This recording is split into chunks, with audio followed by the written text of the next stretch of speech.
चलो स्क्रीन दिख रहा है right. So put the heading electric cell and EMF, ठीक है। So we will study about electric, ठीक है। देखो बेटा, जब भी हम लोग ये वाला टॉपिक पढ़ रहे हैं, so I will ask you few questions and you need to answer me, ठीक है। समझ में आ रहा है?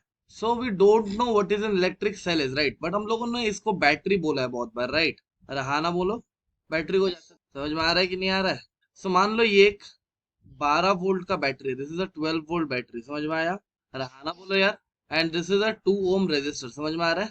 तो सबसे पहले मुझे एक दो आंसर दो। नंबर फर्स्ट, मैंने बोला ना दो एक क्वेश्चंस करने वाला हूं। सबसे पहला है बेटा कि बैटरी किसका सोर्स है। Battery is a source of, तुम्हारे पास दो ऑप्शंस है, नंबर वन एनर्जी और नंबर टू चार्ज। बोलो बेटा। एनर्जी। बहुत बढ़िया बेटा, battery is the source of energy. यानी बैटरी सर्किट में क्या प्रोवाइड करता है? एनर्जी प्रोवाइड करता है, राइट।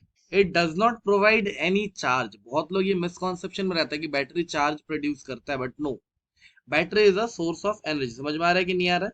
तुमको वो वाला स्टोरी याद है क्या? हम लोगों ने बोला था कि मान लो एक ऐसा बॉडी है which is at some higher potential, it is a charge body. याद है ये वाला स्टोरी? या फिर नहीं बोला था? खिचड़ी पकाने वाला स्टोरी बोला था कि भूल गए हो? बोला था। ये मान लो और एक चार्ज बॉडी है which is at a potential which is VL. समझ में आ रहा है? सब लोगों ने ये स्टडी किया था ना कि जैसे ही मैं स्विच को ऑन करूंगा, चार्जेस फ्लो करने लगेंगे, राइट? यस और no? And they will flow until and unless both of their potential become same. Yes और नो? तो इसमें प्रॉब्लम क्या हो रहा था कि ये चार्ज जब मैं कनेक्ट कर दूंगा, चार्जेस तो फ्लो करने लगेंगे, राइट। लेकिन बेटा after some time this flow will stop. So हम लोगों ने एक गेंडा को असाइन किया था, याद है कि भूल गए? और इसका काम क्या था बेटा कि जितना भी पॉजिटिव चार्जेस यहाँ पे पहुंच रहा है, कोई कोई पॉजिटिव चार्जेस यहाँ पे पहुंच रहा है ना, तो उसको फिर से इधर लेके आना है ना।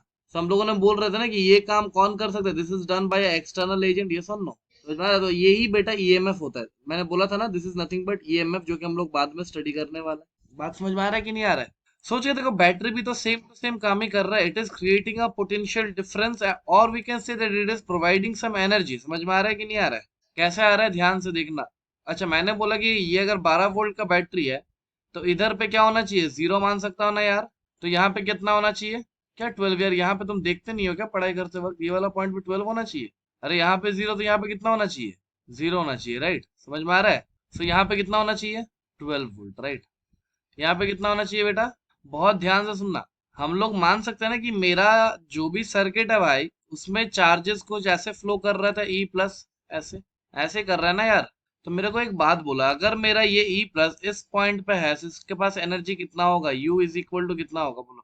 क्या हम लोगों ने ऐसा पढ़ा है कि U बराबर Q इंटू वी? ऐसा पढ़ा है ना? पक्का पढ़ा है। तो बेटा यहाँ पे U का वैल्यू कितना होना चाहिए? 12 EV, है ना? सिमिलरली यहाँ पर भी कितना होना चाहिए? 12 EV। यस और नो? यहाँ पे कितना होना चाहिए बोलो? U का वैल्यू जीरो। और यहाँ पे कितना होना चाहिए? जीरो का। ये बात समझ में आ रहा है? तो मेरे को एक बात बोलो, क्या हम लोग ऐसा देख रहे हैं कि ये जो भी चार्ज फ्लो कर रहा है, वो यहाँ पर तो इसके पास एनर्जी जीरो है, राइट। यहाँ पे तो एनर्जी जीरो है, राइट। और यहाँ पे ये फुल्ली एनर्जाइज्ड हो जाता है। ये सुन लो, तो who is giving this energy? क्या उसको ये बैटरी से मिल रहा है यार? क्या उसको बैटरी से मिल रहा है? समझ में आया कि नहीं आया? So this charge is getting energy from the battery. समझ में आ रहा है कि नहीं आ रहा है? और बेटा वो जितना भी एनर्जी गैदर कर रहा है, वो डिसिपेट कहाँ पे कर रहा है पता है? It is dissipated in the resistor. समझ में आ रहा है? नहीं आया क्या? Dissipated, it is dissipated in the resistor. क्या बात समझ में आ रहा है? तो what exactly is a battery? Battery is nothing but a device which maintains potential difference between its terminals, है ना? बैटरी क्या है बेटा? It maintains, it is a device, ऐसा बोल सकता हूँ, it is a device that maintains potential difference across two terminals, है ना? क्या बात समझ में आ रहा है?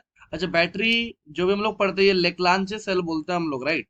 सो इट कन्वर्ट्स, इलेक्ट्रोकेमिस्ट्री में पढ़े हो ना, it converts chemical energy to electrical energy, है ना? ऐसा हो रहा है ना? तो this is also a thing. समझ में आया? अच्छा, बैटरी किसका सोर्स है? ये तो मैंने यहाँ पे बता दिया, battery is a source of energy. और ये जो चार्ज है ना बेटा, चार्ज क्या कर रहा है पता है? Charge is the transporter of energy. समझ में आ रहा है? यही तो हो रहा है ना यार। बैटरी एनर्जी प्रोवाइड कर रहा है चार्ज को, और वो ट्रांसपोर्ट कर दे रहा है बैटरी से लेकर रजिस्टर तक। समझ में आया कि नहीं आया? पक्का? अभी देखना एक बात, ये तो था सर्किट का बाहर का कहानी। सर्किट का अंदर का कहानी देख, सॉरी, ये तो था बैटरी का बाहर का कहानी। बैटरी का अंदर का कहानी देखेंगे। चलो, बैटरी का अंदर में क्या हो रहा है? एक बड़ा डंडी है और एक छोटा डंडी, यही बैटरी है ना यार?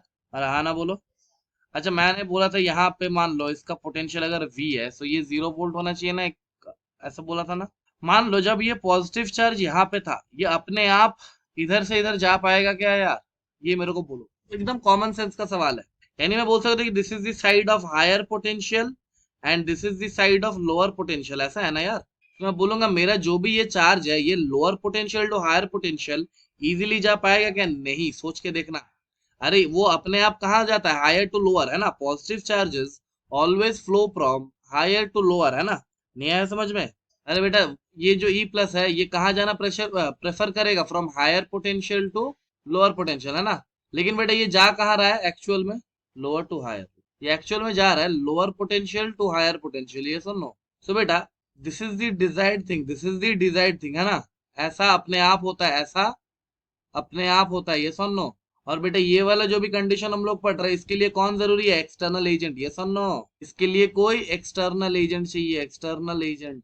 तो बेटा ये जो भी एक्सटर्नल एजेंट है, ये कोई एक्सटर्नल फोर्स प्रोड्यूस कर रहा होगा, राइट। और इसी फोर्स का वजह से ये चार्ज लोअर पोटेंशियल से हायर पोटेंशियल भागा होगा। रहा ना, तो बोलो यार। तुम ऐसे समझो, इस रीजन में इलेक्ट्रिक फील्ड का डायरेक्शन क्या होगा? क्या इधर की ओर इलेक्ट्रिक फील्ड लगेगा? ये सुनो। हाँ ना, बोलो। जब ये चार्ज यहाँ पे है, इस पर एक इधर की ओर फोर्स लगेगा ना, that will be E into capital E, yes और नो। तो बेटा ये इधर मूव करने के लिए इधर की ओर कोई फोर्स लगना चाहिए ना। This force is produced by the battery, समझ में आ रहा है? ये एफ बी जो है, ये एफ बी जो है, दिस इज द फोर्स जो कि इंटरनली प्रोड्यूस होता है बैटरी के पास, समझ में आ रहा है? जो कि इंटरनली प्रोड्यूस होता है बैटरी के पास ड्यू टू केमिकल चेंजेस, समझ में आ रहा है? अरे केमिकल चेंजेस होता है ना यार, पढ़े हो ना इलेक्ट्रोकेमिस्ट्री में। ड्यू टू केमिकल चेंजेस, बोलो इतना दूर तक क्लियर है? अभी सुनना बेटा, एक बात मेरे को, मान लो मेरे को इस पॉजिटिव चार्ज को यहां से यहां ले जाने में कितना कार्य करना होगा मुझे, मतलब इस बैटरी को कितना कार्य करना होगा। मान लो वो कार्य है तुम्हारा, वो कार्य है तुम्हारा 12 जूल, समझ में आया कि नहीं आया? This is the work done by battery, समझ में आया? This is the work done by battery in putting the charge to from lower potential to higher potential, समझ में आ रहा है? तो बोलो इस चार्ज के पास जो भी एनर्जी आएगा, इस चार्ज के पास जो भी एनर्जी आएगा, इसके पास जो एनर्जी आएगा यार, वो ग्रेटर देन 12 जूल होगा कि लेस देन 12 जूल होगा? नहीं बेटा, थोड़ा सोच के बोलो। देखो बेटा, मान लो ऐसा है कि ये जो भी गेंडा था यहाँ पे, इसका काम क्या था? यहाँ पे दिख रहा है, इसका काम था यहाँ से यहाँ ले आने में, राइट। सो ये चार्ज यहाँ पे जा रहा था, मान लो ये जीरो पोटेंशियल में था, इसके बाद एनर्जी जीरो हो जा रहा था। ये फिर से इसको लेके आ रहा था, अपना एनर्जी खर्चा कर रहा था, और इसके बाद फिर से कुछ एनर्जी आ रहा था, राइट। ऐसा हो रहा था ना। तो बेटा सोचो ना, मुझे अगर कोई चीज करना है और उसके बाद एनर्जी अगर 10 जूल आ रहा है, तो ऑब्वियसली मुझे 12 जूल का काम करना होगा ना। नहीं आया? नहीं आ रहा समझ में? अरे बेटा सोच के देखो ना कुछ लॉस भी तो हुआ होगा। मस्क्यूलर एनर्जी बोलो, ये बोलो, वो बोलो, कहीं ना कहीं पे तो लॉसेस भी आता है ना यार। ठीक है। सो मान लो हमें इस चार्ज को यहाँ से यहाँ ले जाने में 12 जूल एनर्जी खर्चा करना पड़ा, तो ये जो भी इस चार्ज के पास आएगा एनर्जी, वो लेस देन 12 जूल होगा, है ना। क्या ये समझ में आता है? वो लेस देन 12 जूल क्यों होगा बेटा? क्योंकि obviously there will be some losses, right. ये ग्रेटर देन 12 जूल लिखा है कि लेस देन 12 जूल लिखा है ना। ये लेस देन 12 जूल होना चाहिए। यानी मैं बोलूंगा कि अगर मान लो मुझे lower potential to higher potential ले जाने में जो बैटरी ने कार्य किया 12 जूल, सो मैं बोलूंगा ई प्लस के पास जो एनर्जी आया होगा, ई प्लस के पास जो एनर्जी आया होगा, that can be less than 12 joule, it can be 10 joule, right. कैसे मैं बोल सकता बेटा? रहाना तो बोलो। इसका मतलब क्या है? जो भी 2 जूल है ये इंटरनली लॉस्ट हो गया होगा, है ना। ये इंटरनली लॉस्ट हो गया होगा। बोलो बात समझ में आ रहा है कि नहीं आ रहा है? अभी देखना बेटा, अगर ये कहानी तुमको समझ में आया है तो बेटा एक लाइन में मैं पूरा ईएमएफ खत्म करा दूंगा। देखो बेटा, ये जो 12 जूल होता है ना, ये जो 12 जूल हम लोगों ने लिखा है यहाँ पे, क्या दिख रहा है तुमको? ये जो भी 12 जूल है, ये होता है, इसी को हम लोग बोलते हैं इलेक्ट्रोमोटिव फोर्स। ये फोर्स जैसा फीलिंग दे रहा था ना, ये जो एनर्जी एक्चुअल में आ गया ना चार्ज के बाद, इसे हम लोग बोलते हैं पोटेंशियल डिफरेंस। यार समझ में आ रहा है? और ये जो भी लॉसेस हुआ है बैटरी में, इसे हम लोग कैसे दिखाते हैं पता है? इसे हम लोग इंटरनल रेजिस्टेंस हिसाब से दिखाता है, जिसे shown as internal resistance in a, समझ में आ रहा है पक्का? भाई देखना इसको कैसे हम लोग रिप्रेजेंट कर सकते हैं। क्या हमारे पास बैटरी कुछ ऐसा था यार, है ना। तो सोचना ध्यान से, इस बैटरी को मैं सर्किट में कनेक्ट करूंगा कुछ ऐसे, ये सुनो। सोचो इस बैटरी के पास क्या रहेगा बेटा? तुम बोलोगे सर देखिए ये वाला एक इंटरनल रेजिस्टेंस भी रहेगा, राइट। और हाँ ना, तो बोलो। तो ये वाला जो भी बड़ा वाला डंडी दिख रहा है, ये सॉरी, ये वाला जो भी दिख रहा है, ये डंडी जैसा, मतलब ये वाला पार्ट ईएमएफ बन गया ना यार। हाँ ना, बोलो। यही तो ईएमएफ बन गया, ये वाला पोर्शन नहीं आ रहा समझ में? यही तो ईएमएफ बन गया। और ये वाला जो भी है, क्या ये इंटरनल रेजिस्टेंस बन गया? और बेटा इन दोनों बीच, मान लो ये VA है और ये VB है, VA minus VB will be known as the, बोलो बात समझ में आ रहा है? This is the main thing that you need to know. बोलो बात समझ यार, ऐसे तो नहीं मैं अकेला पढ़ रहा हूँ पक्का। देखो कैसे दिखाएंगे इसको सर्किट में। क्या फील आ गया कि बैटरी कैसा होता है? आया कि नहीं आया यार? आया ना समझ में? तो देखो बेटा, आज के बाद से जब तुमको बोला जाए ना ईएमएफ, ईएमएफ मतलब तुमको दिखाना होगा कि ईएमएफ देखो बेटा ये है, और इसके साथ ये वाला इंटरनल रेजिस्टेंस है, समझ में आ रहा है? This is the load resistance जो आ रहा है, ये वाला मान लो इसका ईएमएफ ई है, और this is the smaller internal resistance, समझ में आया? तो बेटा ये वाला जो भी चीज है ना, ये वाला जो पूरा चीज है, ये क्या है पता है? तुम बोलो ये क्या है? दिस इज अ बैटरी, समझ में आया? आई होप क्लियर हो गया होगा, राइट? आई होप क्लियर हो गया होगा, ये सुन लो। देखो बेटा, अभी तुम बोलोगे सर कि ये बैटरी कुछ अलग है क्या? मैं बोलूंगा नहीं बेटा, देखो बैटरी मेरे लिए अलग है ही नहीं। याद करो, अगर हम लोगों ने सर्किट एनालिसिस अच्छे से पढ़ा है तो बैटरी का क्या कोई भी सवाल निपटा सकता है? सोच के बोलना। अगर हम लोगों ने अच्छे से सर्किट एनालिसिस पढ़ा है तो क्या हम लोग बैटरी का कोई भी सवाल निपटा सकते हैं? निपटा सकते ना बेटा? कैसे देखना, कैसे ये देखना। मैं अगर बोलूँ कि ये 8 ओम का एक रजिस्टर, अच्छा, और एक बैटरी है जिसका ईएमएफ बोल दिया गया है, जिसका ईएमएफ बोल दिया गया है 10 वोल्ट, समझ में आ रहा है? And internal resistance is of 2 ओम, समझ में आया? तुमको पूछा जा रहा है कि find potential difference across the circuit. देखो बेटा, ये सिखाने के लिए कर रहा हूँ कि बेटा देखो ये अलग कुछ नहीं है, जो हम लोगों ने पहले किया है ना वही है। मैंने पूछा कि find potential difference across terminals of the battery, समझ में आया? लो कोशिश करो थोड़ा। 5 कर रहे हो, आ गया क्या इतना जल्दी?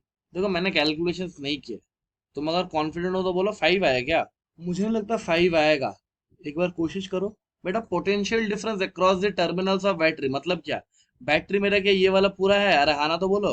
बैटरी मेरा ये वाला पूरा है ना। अगर मैं इस पॉइंट का पोटेंशियल वी ए बोलूँ और इस पॉइंट का पोटेंशियल वी बी बोलूँ, तो मुझसे indirectly V A minus V B पूछा है, ये पूछा है, समझ में आया? देखो बेटा, कभी भी ऐसा सवाल आया ना, एक बात मैं बता ही देता हूँ, देखना यहाँ पे देखना। कभी भी अगर ऐसा सवाल आया ना तो याद रखना, मान लो ये एक बैटरी था, समझ में आया? ये एक बैटरी है ना, नहीं आ रहा समझ में? तो यहाँ पे प्लस यहाँ पे माइनस आएगा, है ना? और मान लो करंट ऐसे बह रहा है इस बैटरी, करंट ऐसे, समझ में आया? तो ऑब्वियस बात है यहाँ से ऐसे घुस रहा होगा कहीं पे सर्किट से, ये सुन लो। इसका इंटरनल रेजिस्टेंस आर मान लो, तो ये पॉजिटिव टू नेगेटिव जाता है ना करंट, तो पॉजिटिव नेगेटिव ऐसा आएगा। क्या मैं सर्किट में चलना सिखाया था? तो क्या मैं इधर से इधर चल सकता हूँ यार? हाँ ना बोलो। ये पॉइंट को ए बोलो और ये पॉइंट को बी बोलो, क्या मैं चल सकता हूँ? मैं बोलूंगा इस पॉइंट पे जो भी पोटेंशियल है वी ए माइनस ये वाला ईएमएफ ई, है ना? रहा ना बोलो। ये प्लस से निकल रहा है, सो प्लस आई आर, है ना? That must be equal to V B, yes और नो? V A minus V B मेरा आ जाएगा ई माइनस आई आर, समझ में आया? तो बेटा my task is just to find the current in the circuit. So मैं क्या बोलूंगा? I will be nothing but V by, या फिर ऐसा बोल सकता हूँ ना, ई बाई आर इक्विवेलेंट, है ना? और ऐसा बोल सकता हूँ कि नहीं बोल सकता हूँ? बोलो। मैं ऐसा बोल सकता हूँ ई बाई आर इक्विवेलेंट, है ना? What is R equivalent?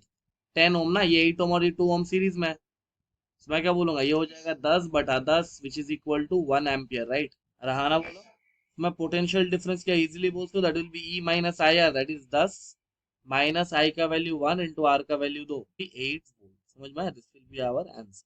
देखो समझ में आया कि नहीं आया? पक्का? अभी देखना बेटा, there is a thing which is known as combination of batteries, right? Which is known as combination of batteries. याद करो, जब हम लोगों ने रेजिस्टर्स पढ़ा था वहां पर हम लोगों ने दो प्रकार का कॉम्बिनेशन देखा था। एक होता था हमारा सीरीज कॉम्बिनेशन, ये सुनो, और एक होता था हमारा पैरेलल कॉम्बिनेशन। बेटा यहाँ पर भी कुछ ऐसा ही है, पैरेलल। समझ में आ भी रहा है तुम्हें? अरे ऐसा तो नहीं है मैं अकेला सीख रहा हूँ यार। देखो बेटा, जैसा कि नाम है वैसा ही इसका काम भी है। सर कैसा काम है? देखो सीरीज में अगर बैटरीज कनेक्टेड है तो ऑब्वियस बात है एक के बाद एक बैटरी ऐसे सीरीज में कनेक्टेड होगा, राइट? समझ में आ रहा है? इसे E1 बोलू, इसे E2 बोलू, इसे E3 बोलू, राइट? इसे R1 बोलू, इसे R2 बोलू, इसे R3 बोलू। तो क्या मैं इन सबको हटा के एक ही ईएमएफ ऐसे बना सकता हूँ? रहा ना, तो बोलो। और इन रेजिस्टेंस को हटा के एक ही रेजिस्टेंस इक्विवेलेंट, है ना? This will be my equivalent battery, yes और नो? This will be my equivalent battery. इसके लिए ये इक्विवेलेंट ईएमएफ आना चाहिए मुझे, और ये आर इक्विवेलेंट मुझे लिखने आना चाहिए। बोलो बात समझ में आ रहा है कि नहीं आ रहा है?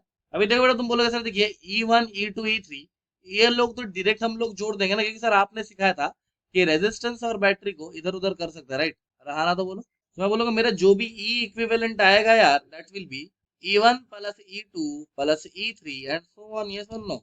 इसे ही मैं ऐसे लिख सकता हूँ, दिस विल समेशन ऑफ ई आई, है ना? यार समझ ही नहीं आ रहा है। और क्या ये सब रेजिस्टेंस सीरीज में है?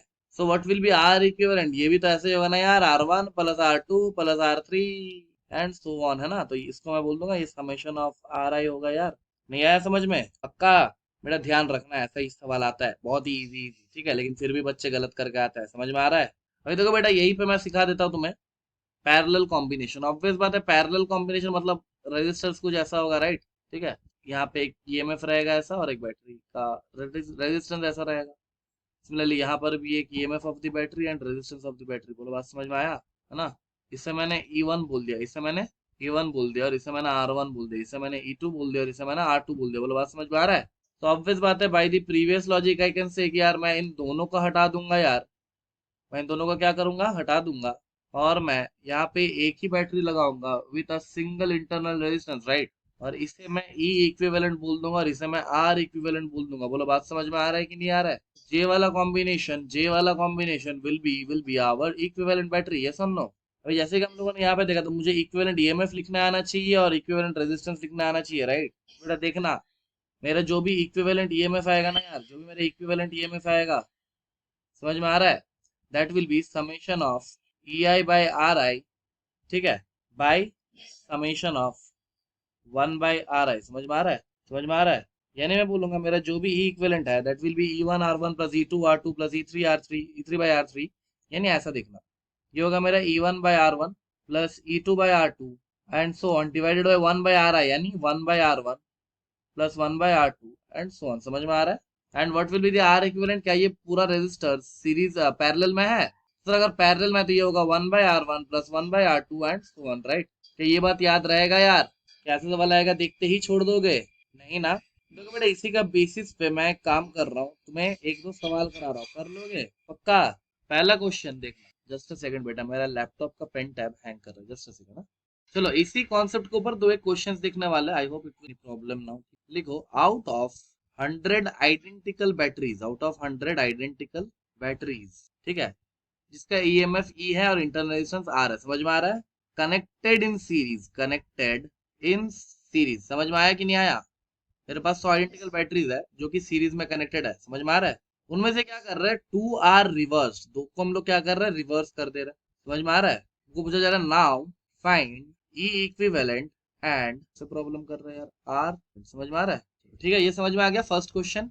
अभी क्वेश्चन नंबर 2 देखो। क्वेश्चन नंबर 2 ऐसा कर रहा है, out of N identical batteries, out of N identical batteries, इसका ईएमएफ ई है और इंटरनल रेजिस्टेंस आर है, connected in series, M are reversed, M are reverse, समझ में आ रहा है। Find out new E equivalent and are equivalent, समझ में आ रहा है। Find out new E equivalent and are equivalent, बोलो बात समझ में आ रहा है पक्का। अभी देखना क्वेश्चन नंबर 3, उनको बोला जा रहा है कि तुम्हारे पास ऐसा कुछ बैटरीज है which are connected like this, समझ में आ रहा है। There are N columns like this, ऐसा बोलता है ना हम लोग, कॉलम्स ही तो है ना, कॉलम्स बोलते कि नहीं बोलते। सो इसका तुम्हें क्या फाइंड करना है, इसका भी तुम्हें सेम फाइंड करना है, ई इक्विवेलेंट एंड आर इक्विवेलेंट, समझ में आ रहा है, समझ में आया। these are identical batteries of EMF E and R, EMF E and resistance R, EMF E, यहाँ पे रेजिस्टेंस नहीं बनाया R, समझ में आ रहा है, समझ में आया पक्का। और ये वाला बेटा fourth question which is the final question, समझ में आ रहा है। ये है तुम्हारा बेटा कि तुम्हारे पास ऐसा कुछ कॉम्बिनेशन है, देखना ध्यान से देखना, all are identical batteries, all are identical batteries, ठीक है। बहुत ही फेमस क्वेश्चन है बेटा ये, समझ में आया। देखो बेटा तुमको बोला जा रहा है कि इधर में जितना नंबर ऑफ चीज बैटरीज है विच आर एन, समझ में आया। there are n number of batteries connected in series like this and there are m number of columns like this, समझ में आ रहा है। all are equal batteries which have EMF E and resistance R, EMF E and resistance R, EMF E and resistance R, समझ में आया। तुमको क्या फाइंड करना है बेटा, number 1 find E equivalent and number 2 R equivalent, समझ में आ रहा है पक्का। चलो बेटा यही 4 क्वेश्चन कर लो, जो हर एक वैरायटी है वो इसी में कवर हो जाएगा, ठीक है।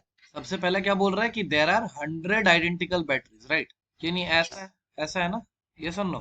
कितना है बेटा, 100 बैटरीज, ये सुन लो। अभी देखो बेटा मैं इनमें से दोनों को रिवर्स कर दूंगा, मैं मान लेता हूँ कि मैं इसको रिवर्स कर रहा हूँ, इसको रिवर्स कर रहा हूँ और इसको रिवर्स कर रहा हूँ, समझ में आ रहा है यार। कुछ ही नहीं आ रहा है क्या, ऐसा किया रिवर्स इसको और इसको भी ऐसे रिवर्स कर दिया, समझ में आ रहा है। अभी देखना जब मैं, अच्छा रिवर्स नहीं हुआ ना ये अभी, ठीक है। सोचो जैसे ही मैंने 1 और 2 रिवर्स कर दिया तो मेरा कितना बैटरीज काम करना बंद हो गया। सोचो ये दोनों बंद हो गया, राइट, और ये दोनों भी नहीं बंद काम करेगा, because everyone is identical, right. ये भी ये है तो ये भी ये, ये भी ये है तो ये भी ये है ना। देखो ये समझ में आया कि नहीं आया, समझ में आ रहा है। यानी जैसे मैं दोनों को पलट दूंगा तो मेरा 4 बैटरीज ऐसा होगा जो काम नहीं करेगा, ये सुन लो, ये सुन लो। So what will be my E equivalent, अभी सोचो ना, ये चारों मर गया तो बाकी कितना बचेगा, 96 बच जाएगा, राइट ऐसे। अरे ये चारों बंद हो गया तो बंद हो गया यार, बाकी 96 तो काम करेगा ना यार। 96 काम करेगा कि नहीं करेगा, तो बोलो व्हाट विल बी इक्विवेलेंट, बोलो। नहीं बेटा ई इक्विवेलेंट में सिर्फ यही आएगा ना, देखो इधर सीरीज में इक्विवेलेंट क्या था, E1 plus E2 plus E3 summation of EI which will be only 96E, yes or no? और what will be R equivalent, बेटा रेजिस्टेंस में कोई चेंज नहीं आएगा बिकॉज 100 रेजिस्टर्स अभी भी है, yes or no? तो क्या ये 100R हो जाएगा? एक तो मेथड है, ये मेथड 1 समझने का, ये मेथड 1 समझ में आ रहा है। सेकंड मेथड देखो, और एक तरीके से चीजों को सोच सकते हो कि सर देखिए मेरे पास ऐसा कितना बैटरीज होगा फिर जो एकदम सीधा सीधा कनेक्टेड रहेगा। और बोलो नहीं 98, अगर मैं ऐसे ना देखूं, out of 100 resistors 2 are reverse, right? So मैं बोलूंगा मेरे इक्विवेलेंट ऐसे भी तुम लिख सकते हो, देखना how many resistors are connect straight, मतलब पहले के जैसा 98 है ना। अरे ये तो नॉर्मल है ना जो सीधा सीधा कनेक्टेड है, उनमें से मैं दो को रिवर्स कर दिया, ऐसे लिख सकता हूँ ना, this is also we can do, yes और no? And are equivalent same. कौन सा ज्यादा इजी लगा बोलो, मेथड 1, फर्स्ट वाला? ठीक है कोई बात नहीं, जो भी सही लगता है वो करो। ये भी आसानी है, देखो मैं बोलूंगा कि बेटा देखो दोनों को रिवर्स कर दे, उसको -2 कर देता है, जितना ये बेटा दी सर सीधा सीधा कनेक्टेड है ना, और ये दोनों रिवर्स है ना। ऐसे भी चीजों को देख सकते हो, समझ में आ रहा है? पक्का समझ में आ रहा है? अभी देखना ये वाला समझ में नहीं आएगा अगर तुम्हें मेथड 2 समझ में नहीं आया। देखो इसमें मैंने कितना आइडेंटिकल रेजिस्टेंस लिया है, N, right? Sorry N identical batteries, E and R, ऐसा कितना है बेटा, N, right? Out of which M are reversed, out of which M are reversed, so there are N identical batteries ऐसे, ठीक है? जिसमें से मैं कितना को रिवर्स कर रहा हूँ बोलो, एम को। सोचो अभी मैंने रिवर्स भी कर दिया होगा ऐसे कुछ, ये सीधा सीधा कनेक्टेड है और किसी किसी को मैंने रिवर्स कनेक्ट कर दिया, राइट? समझ में आ रहा है? तो ये जो मैंने रिवर्स कनेक्ट कर दिया, ये how many numbers M are reverse, ये सुन, समझ में आ रहा है? अभी सुनना ध्यान से। तो यहाँ पे जैसे हम लोगों ने ई इक्विवेलेंट कैलकुलेट किया, मैंने क्या बोला कि देखो भाई जितना सीधा सीधा कनेक्टेड है इनटू ई, सॉरी जितना सीधा सीधा कनेक्टेड है माइनस जितना नेगेटिवली कनेक्टेड है इनटू ई, ऐसे किया ना, ऐसे किया ना यार? नहीं आ रहा समझ में? यहाँ पे मेरा ई इक्विवेलेंट मैं ऐसे भी लिख सकता हूँ, देखना ई इक्विवेलेंट कितना सीधा सीधा कनेक्टेड है अभी, क्या N minus M, these are सीधा सीधा कनेक्टेड, यस और नो? अरे एम को रिवर्स किया, so N minus M are now सीधा सीधा कनेक्टेड जो पहले था, so N minus M E, minus कितना उल्टा कनेक्टेड, एम इंटू ई, ऐसा भी कर सकता हूँ ना यार? नहीं आया समझ में? आया कि नहीं आया? पक्का? तो what will my E equivalent, यहाँ से मेरा ई इक्विवेलेंट आ जाएगा, देखना ध्यान से, एन माइनस 2m इंटू ई, समझ में आ रहा है? और आर इक्विवेलेंट क्या इसमें बकवास करो, कितना कनेक्टेड है, एन, सो ये एन आर हो जाएगा ना। क्या समझ में आया? पक्का? ये वाला नहीं बना क्या? ये वाला भी नहीं बना। देखो ई इक्विवेलेंट कैसे लिखते हैं हम लोग, how do we write E equivalent, दूसरा कलर से लिखता है यार, how can we write E equivalent, बोलो?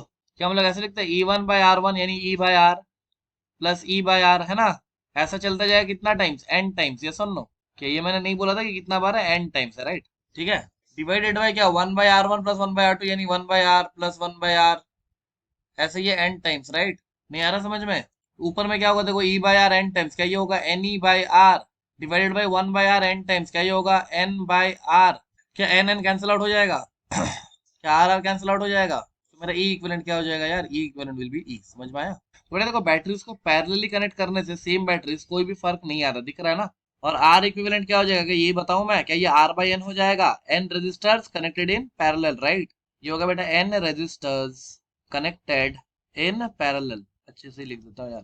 क्या तुम्हें समझ में कुछ नहीं आ रहा है? पक्का? ये वाला देखो बेटा, ये वाला दिखने में टफ है लेकिन बेटा है कुछ नहीं, अगर तुमको पहला तीनों सवाल अच्छे से समझ में आ गया हो तो। ओके ठीक है। देखो बेटा, क्या मैं इस ब्रांच को कन्वर्ट कर सकता हूँ, इस ब्रांच को कैसे देखना, इस ब्रांच को देखो इक्वल रेजिस्टर्स है ना, तो मैं ऐसे कन्वर्ट कर दूं, देखना ध्यान से देखना। क्या मैं इसमें ऐसा बोल दूं कि एक लाइन मेरा ऐसा बनेगा एन इंटू ई और ये एन इंटू आर, है ना? हाँ ना, बोला ऐसे ही है, हर ब्रांचेस ऐसे ही बन जाएगा ना। पिछला सवाल देख लो, ऐसा एम ब्रांचेस है, राइट? एम ब्रांचेस है, यस और नो? ये भी एन ई और ये एन आर है ना। यार समझ ही नहीं आ रहा तुम्हें? सोच के देखो, क्या ये फिर से identical batteries connected in parallel, तो इसका ई इक्विवेलेंट में कोई चेंज आएगा क्या? क्या होगा इसका इक्विवेलेंट? एन ई बेटा, वहां पे ई था लेकिन ये एन ई है ना, यहाँ पे एन ई। अच्छा, रेजिस्टेंस क्या हो जाएगा बेटा, एक रेजिस्टेंस का वैल्यू एन आर, ऐसा एम रेजिस्टर्स है तो M resistors connected in parallel, ऐसा हो जाएगा ना आर। नहीं आया? वहां पे आर बाई एन हो रहा था, यहाँ पे एन आर बाई एम होगा, ये ई इक्विवेलेंट। बोलो बात समझ में आ रहा है कि नहीं आ रहा है? तो बेटा अगर तुमने ध्यान से देखा तो यही सबसे ऐसा सवाल है जो सबसे इजी है, right? This is the question which was the easiest of all. नहीं आया? देखो बेटा, now the last part of this story, ठीक है? कहानी बहुत दूर चल चुका है, right? This is the last part, ठीक है? इसके बाद हम लोग इंस्ट्रूमेंट्स पढ़ेंगे। बेटा इसका हेडिंग डाल लो पावर, समझ में आ रहा है? अभी देखो बेटा, मैं एक जनरलाइज्ड सर्किट बना रहा हूँ, उसी में मैं पावर को डिफाइन कर दूंगा, राइट? ठीक है?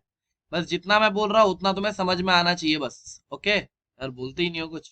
देखो बेटा, there are two things that will study. सबसे पहला देखना, सबसे पहला पावर इन बैटरी, हमें तो पता है ना कि बैटरी क्या करता है, पावर देता है ना सर्किट को, तो power in battery will be return as V I, समझ में आया। और दूसरा होगा बेटा power in resistor, power in resistor, समझ में आया, and this will be given by I square R, और we can write it by V square by R, समझ में आ रहा है बेटा। एक चीज याद रखना यार, जो चीज याद रखने वाला है, ये पावर इन बैटरी, ये बैटरी डिलीवर करता है, राइट, बैटरी डिलीवर करता है, और ये जो रेजिस्टर है बेटा ये डिसिपेट करता है, राइट, या फिर तुम ऐसा बोलो ये कंज्यूम करता है। नहीं आया समझ में?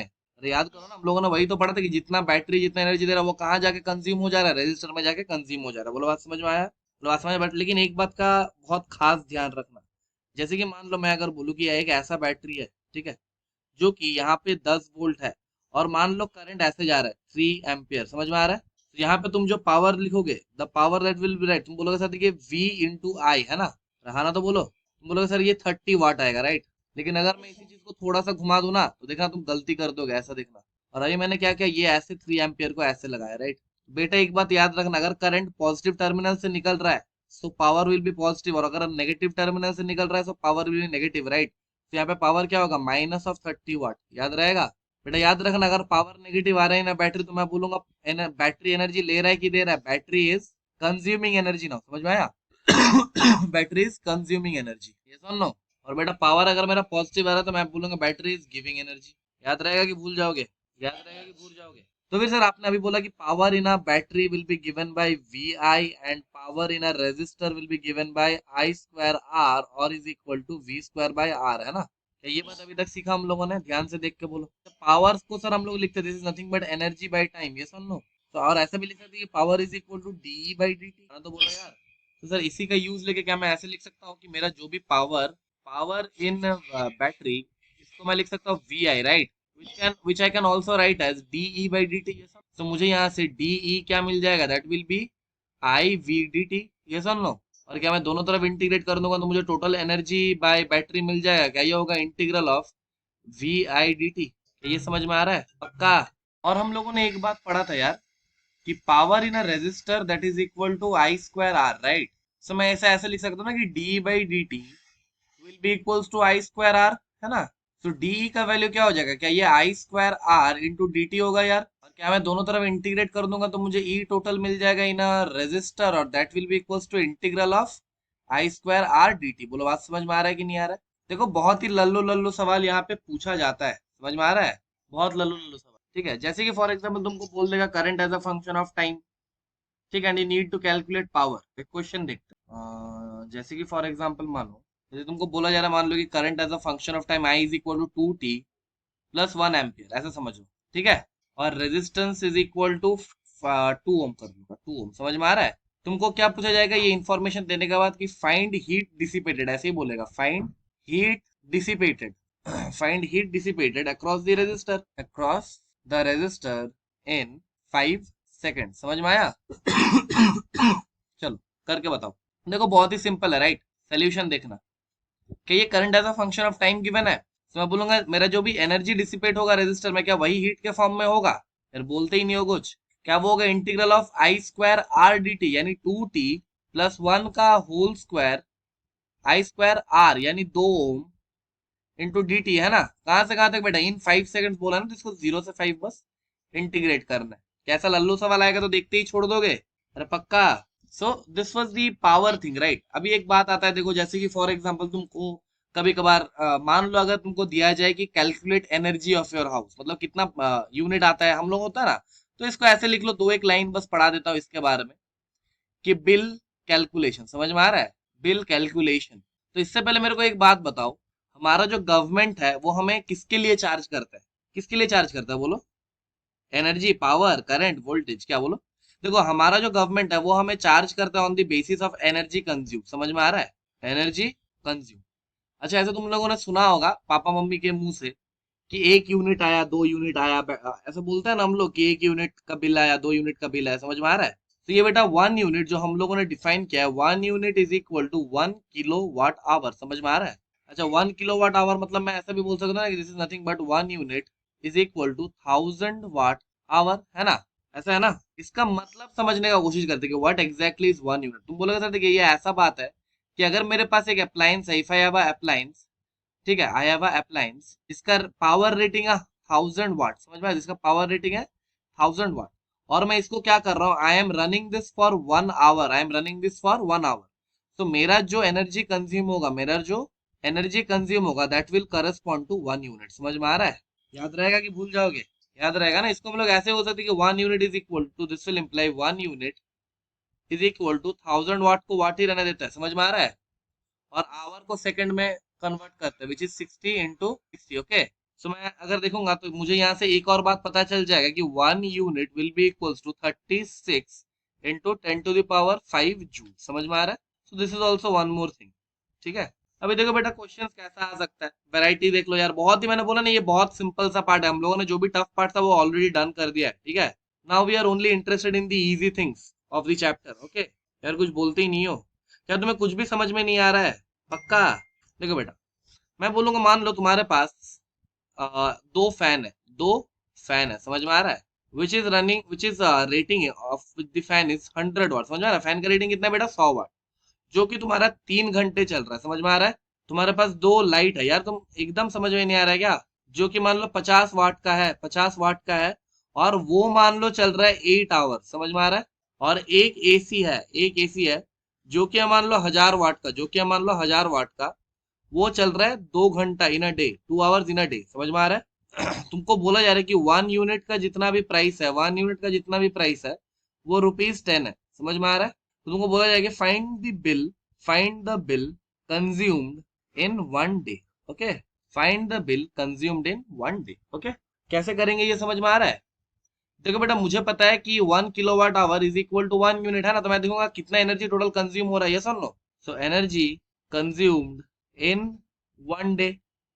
देखना ध्यान से बेटा, बेसिक सा कैलकुलेशन है। कितना फैन है मेरे पास? दो फैन, ये सुन लो। कितना वाट का है बेटा? 100 वाट का, है ना? अरे हाँ ना, तो बोलो। और कितना घंटे चल रहा है? 3 घंटे। तो फैन का इतना ही बिजली का, इतना ही पावर कंज्यूम क्या होगा, ये सुन लो। ऐसे ही मेरे पास दो लाइट है, तो दो लाइट है, एक लाइट का रेटिंग है 50 वाट, और ये चल रहा है 8 घंटे, तो लाइट ने इतना एनर्जी कंज्यूम किया होगा। तो बोलते ही नहीं हो कुछ। प्लस एक एसी है जो कि है 1000 वाट का, ये सुन लो, और वो चल रहा है 2 घंटा, तो इतना पावर एसी ने कंज्यूम किया होगा। तो this is energy consumed in 1 day. ये तो बेटा एनर्जी का बात हो गया, राइट? लेकिन मुझे एनर्जी चाहिए कि यूनिट चाहिए? यूनिट चाहिए ना, कि कितना यूनिट बिजली का बिल आया यार। नहीं आ रहा समझ में?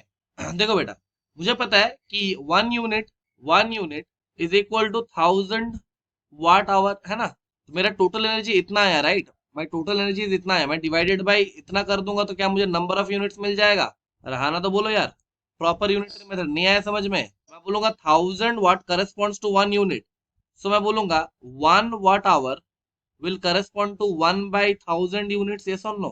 सो इतना, इतना वाट आवर कितना यूनिट्स कंज्यूम करेगा? तुम बोलोगे सर देखिए, मेरा जो भी यूनिट्स आएगा दैट्स विल बी 1/1000 इंटू, ये देखो 3 × 2 6, ये आएगा तुम्हारा 600, प्लस 100 × 8 यानी 800, है ना? प्लस 2000, ये सुन लो। कितना है बेटा यहाँ पे? मुझे लग रहा है 3.4 यूनिट्स आया, राइट? मुझे लग रहा है 3.4 यूनिट्स आया। नहीं आ रहा है? तो मेरा कॉस्ट क्या आएगा बोलो? ये तो सबसे टफ पार्ट है, टफ पार्ट तुम ही बोल दो, कॉस्ट क्या आएगा? कॉस्ट क्या आएगा बोलो? ₹34। समझ में आ रहा है? तो ऐसे करके हम लोग देखना, जब भी हम लोग बाजार में जाते हैं ना, so we get some equipments, right? और उसमें रेटिंग क्या गिवन रहता है, क्या देखे हो तुम? उस रेटिंग का मतलब क्या होता है वो अभी समझ में आ गया ना, कि उस रेटिंग का हिसाब से तुम ये बात निकाल सकते हो कि वो कितना बिजली का बिल लाएगा in a month. Okay, that is rough estimation you can do. नहीं आ रहा है समझ में? बेटा वो रफ एस्टिमेशन तुम कर सकते हो if you know these things. ठीक है? ओके बेटा, अभी देखो, we have completed the chapter. Now I will just give you two questions, you have to just do it and come. और यही हम लोग को, this will mark the end of our chapter। समझ में आ रहा है? एंड अगले दिन यानी कल हम लोग इलेक्ट्रिकल इंस्ट्रूमेंट्स पढ़ेंगे, वो भी एक ही दिन का टॉपिक है। That will also be covered up in just 1 hour only. 1 hour, या फिर मैक्स टू मैक्स तुम 1 आवर 20 to 30 मिनट्स पकड़ के चलो। ओके तो बेटा देखो, क्वेश्चन कह रहा है कि एन इलेक्ट्रिक केटल, मैं लिख दे रहा हूँ क्वेश्चन, तुम चाहे तो screenshot. An electric consist of two resistors R1 and R2. If only R1 is used, takes 3 minutes to make a cup of tea. समझ में आया? If only R2 is used, it takes 5 minutes. It takes 5 minutes to make a cup of tea. समझ में आ रहा है?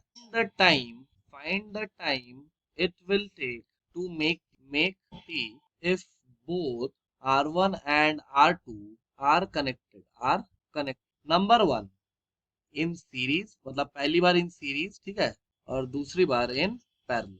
समझ में आ रहा है? ठीक है, तो तुम्हें बताना है कि कितना नेट टाइम लगेगा अगर मैं दोनों को यूज कर रहा हूँ, पहली बार इन सीरीज में और दूसरी बार इन पैरेलल में। समझ में आ रहा है? क्वेश्चन नंबर 2 देखो। ठीक है, क्वेश्चन नंबर 2 कह रहा है कि तुम्हारे पास एक कंटेनर है, समझ में आ रहा है, ऐसा एक कंटेनर है जिसमें, समझ में आ रहा है, क्या तुमने इमर्जन रॉड देखा है? यू हैव इमर्जन रॉड, ठीक है, इट इज कनेक्टेड, मान लो ये कनेक्ट कर दिया हम लोगों ने इसको to a 220 volt supply, to a 220 volt supply. समझ में आ रहा है? इसका जो रेजिस्टेंस है इमर्जन रॉड का, दैट इज 11 कंटेनर में। अभी तुमको क्वेश्चन कुछ ऐसा बोला जा रहा है, the container carrying 2 kg water, 2 kg water of specific heat is equal to 1 calorie gram degree centigrade. समझ में आ रहा है? At temperature 5 degree centigrade. समझ में आ रहा है? फिर तुमको बोला जा रहा है कि if the rod is 80% efficient, then find, if the rod is 80% efficient, then find the time taken by water to reach 45 degree centigrade. समझ में आ गया बेटा? This marks the end of our chapter. Okay, अच्छा ये दूसरा question, और एक दो क्वेश्चन ले ही लो फिर, और एक दो क्वेश्चन जस्ट टेक टू। ठीक है, ऐसा है कि तुमको बोला जा रहा है 3 bulbs B1 B2 B3 B1 B2 B3 rated as 100 watt, 50 watt and 25 watt। समझ में आ रहा है? are first connected in series and then in parallel। समझ में आया? are first connected in series and then in parallel। तुमको बोला जा रहा है कि arrange them in their decreasing order of brightness। समझ में आ रहा है? ये तीन सम्स कर लेना। ओके,